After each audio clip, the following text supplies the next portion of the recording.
So I've thought a lot about what it means to be positive for a while now, and I was talking to my friend Will Deutsch today about this 7-day positivity challenge, and he brought up a lot of very interesting things, which, I just hadn't considered, and I hadn't considered that people would have thought about it this way, and really being negative towards positivity in a positive way, if that makes sense.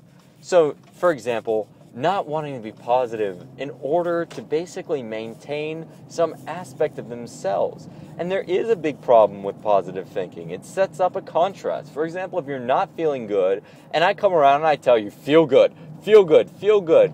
Well, how are you going to feel? You're going to feel worse. Because not only are you not going to feel good, but you're going to feel guilty about not feeling good, and you're going to be forcing yourself to feel good, which doesn't feel consistent, and that's only going to make everything more chaotic and worse. So that's not the point. So the point is not just that base positive thinking, right? I'll call it meretricious positive thinking. We don't want to be meretricious positive thinkers. Like an airhead just saying, oh, everything's good, when everything is not good. That's not the point. The point is not that everything is good. And Will brought this up himself. He said there's a duality to mortality. And what that is you're going to die, so nothing matters.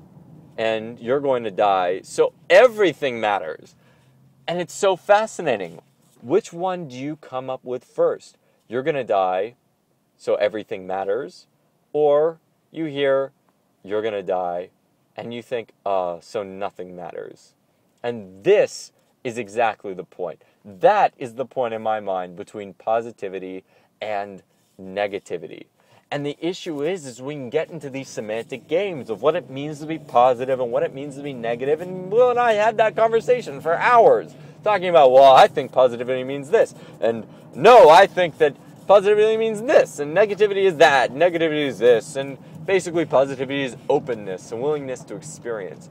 But, one thing that was really interesting that came up is that Will was saying, well, look, if we're just positive about things, we don't allow the process.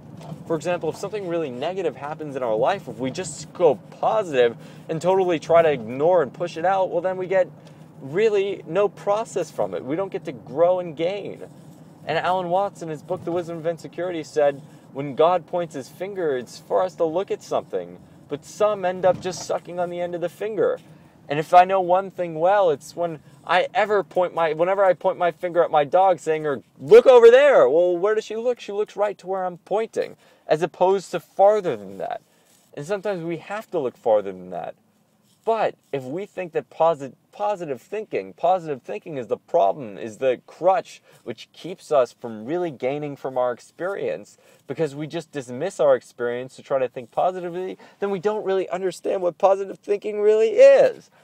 And I didn't consider this in the earlier tapes, so I'm very glad that it got brought up, so I'm very glad we can talk about it right now. So there's a story of the two wolves, which Will also brought up. And the two wolves live in your heart. One eats love, happiness, compassion, joy, and the other fear, darkness, negativity, sadness.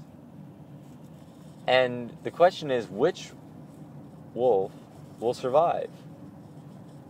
And the answer is the one you feed. And that's the point.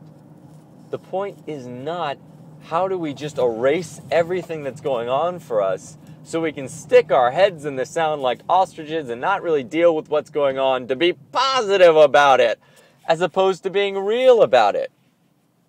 And don't forget that being negative about it doesn't count as being real about it. Some people's real is really just negative. Look, and nothing himself sees the nothing that is there, and sees nothing that is not there and the nothing that is. I mean, look, Stephen Snowman, seeing nothing that's there. I mean, how many of us do this? Usually if we have to see things really as they are, we usually see them worse than how they are. But why couldn't we see them better too? And this is more my point. My point is more the inflection. My point is more our point of focus, not lying to ourselves. Lying to ourselves is never going to work. It's never going to get us anywhere. Look, if there's one thing I've learned, it's that if I'm sick and I think to myself, I'm healthy, I only feel worse. And I've tried that before, and I thought it was going to work, but you know what did work? Thinking about health, health, health. Thinking about, I'm getting better, I'm getting better, I'm getting better. Or, again, just reciting health, positive things to myself.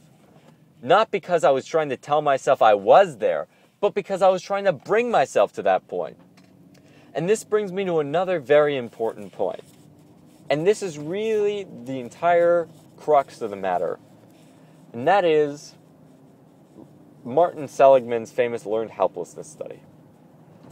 So the study basically goes, different cohorts where dogs were harnessed, let's just start from the beginning.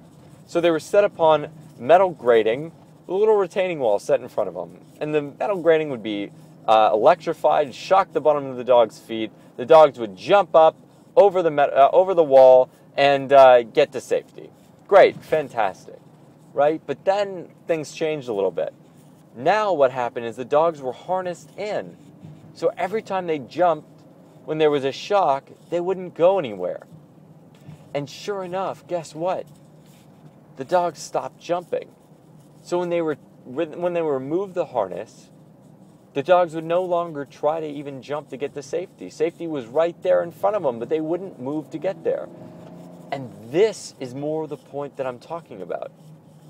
Because there were some dogs that would never cease to jump. They were always jumping. And these were the dogs that Seligman coined optimists. And the other dogs he coined pessimists. So when I talk about positivity, I'm talking about jumping.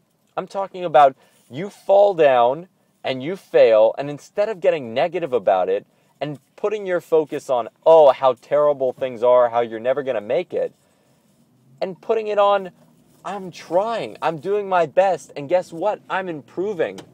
And guess what? I'm doing what it takes in order to improve, in order to get to where I want to go, and that's the process. As opposed to getting discouraged. Look, I say this all the time, but if a baby did that, they would never walk. And guess what? You were that baby. So we got to start thinking about positivity in a different way, especially if you're stuck in a negative zone. And that's the thing. This is what I'm talking about in terms of the cyclone of negativity. It sucks you in and it just keeps sucking you in. And what you really have to do, and Will and I think really came across this, is not cover everything up.